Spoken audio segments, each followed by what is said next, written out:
Hello, welcome to Glorify the Lord with me. Let's exalt His name together. This week, my mother-in-law, Lenny Gibbs, sent a transcript of a sermon that a man gave. His name was Duncan Campbell, and it was about a revival that happened in the Hebrides. And the Hebrides is an archipelago just off the coast of northwest Scotland. And there was this great revival that happened there. And Mr. Campbell was involved, and he was a very humble man, and he was careful to say that he didn't bring the revival to the Hebrides. He was just there to help. He said it for sure it was a move of God. Now, it may be a mystery. It probably is a mystery why and when God moves. But we can be sure that one thing that preceded this revival was deep prayer. But what really struck me in his telling of what happened is how often he said that people were crying for mercy to God. And it was as if they had seen God in His glory and in comparison saw their want of godliness in their own lives.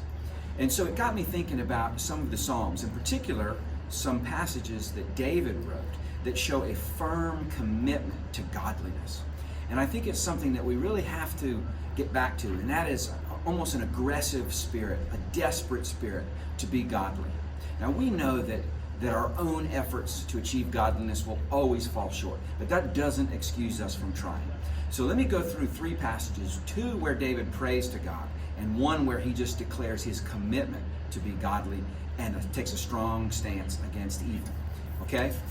So first is Psalm 19. This is a very familiar verse, and David wrote this, and it's a prayer to God. Keep your servant also from willful sins.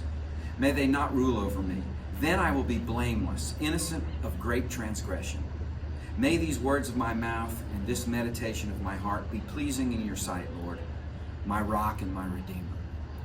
Similarly, in Psalm 51, David writes this, create in me a pure heart, O God, and renew a steadfast spirit within me. See, he knew that he needed God's help, but he wanted to do right. So now I want to move to this commitment verse. And this is from Psalm 101. And this is strong stuff, but I think the spirit of it is powerful. And I hope you'll join me in this commitment. So let me read it. David wrote this, I will be careful to lead a blameless life. I will conduct the affairs of my house with a blameless heart. I will not look with approval on anything that is vile. I hate what faithless people do. I will have no part in it. The perverse of heart shall be far from me. I will have nothing to do with what is evil. Whoever slanders their neighbor in secret, I will put to silence. Whoever has haughty eyes and a proud heart, I will not tolerate. My eyes will be on the faithful in the land, that they may dwell with me. The one whose walk is blameless will minister to me. No one who practices deceit will dwell in my house. No one who speaks falsely will stand in my presence. Every morning I will put to silence all the wicked in the land. I will cut off every evildoer from the city of the Lord. Now, I know that's strong stuff, and that's a king speaking, and we have King Jesus. But we have to have that in our heart, that rugged, strong commitment that puts everything but God aside. So I hope you'll join me in that commitment. I know it will please our Lord. Thank you, and let's talk soon.